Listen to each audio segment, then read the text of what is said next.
വാർത്തകൾ ആദ്യമേ അറിയാൻ ഈ ചാനൽ സബ്സ്ക്രൈബ് ചെയ്യൂ. പുതുപുത്തൻ വാർത്തകൾ നേരത്തെ ലഭിക്കാൻ ബെൽ ബട്ടൺ ക്ലിക്ക് ചെയ്യാൻ മറക്കരുത്.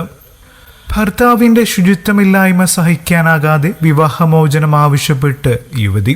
സ്ഥിരമായി കുളിക്കുകയോ പല്ലു തേക്കുകയോ ചെയ്യാത്ത ഭർത്താവുമായി ജീവിതം മുന്നോട്ട് കൊണ്ടുപോകാൻ കഴിയില്ലെന്നും വിവാഹമോചനം നൽകണമെന്നും ആവശ്യപ്പെട്ടാണ് യുവതി സംസ്ഥാന വനിതാ കമ്മീഷനെ സമീപിച്ചത്.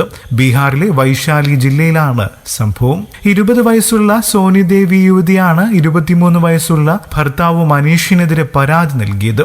സംഭവത്തിൽ 2 മാസത്തെ സമയം കമ്മീഷൻ യുവാവിന് അനുവദിച്ചു നൽകിയിട്ടുണ്ട്. നിശ്ചിത സമയപരിധിക്കകം മനീഷ് തന്റെ ജീവിത രീതിയിൽ മാറ്റം വരുത്തിയില്ലെങ്കിൽ വിവാഹമോചന നടപടികളുമായി മുന്നോട്ടു പോകുമെന്നും കമ്മീഷൻ യുവാവിന് താക്കീത് നൽകി.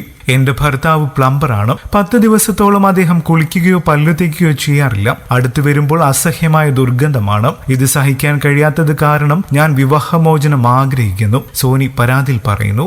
അടിസ്ഥാനപരമായി ഒരു വ്യക്തിക്ക് വേണ്ട ശുചിത്വം പാലിക്കാൻ യുവാവിനോട് ആവശ്യപ്പെട്ടതായി വനിതാ കമ്മീഷൻ അംഗം പ്രതിമ സിൻഹ പറഞ്ഞു. 2 മാസത്തിനകം യുവാവ് തന്റെ രീതിയിൽ മാറ്റം വരുത്തിയില്ലെങ്കിൽ കുടുംബ കോടതിയെ സമീപിക്കുമെന്നും വനിതാ കമ്മീഷൻ അറിയിച്ചു. തന്റെ രീതികളിൽ മാറ്റം വരുത്താൻ പരമാവധി ശ്രമിക്കുമെന്ന് സോനിയുടെ ഭർത്താവ് മനീഷ് അറിയിച്ചതായും കമ്മീഷൻ അംഗം പ്രതിമ സിൻഹ പറഞ്ഞു. 2 മാസം മുൻപായിരുന്നു ഇരുവരും വിവാഹിതരായത്.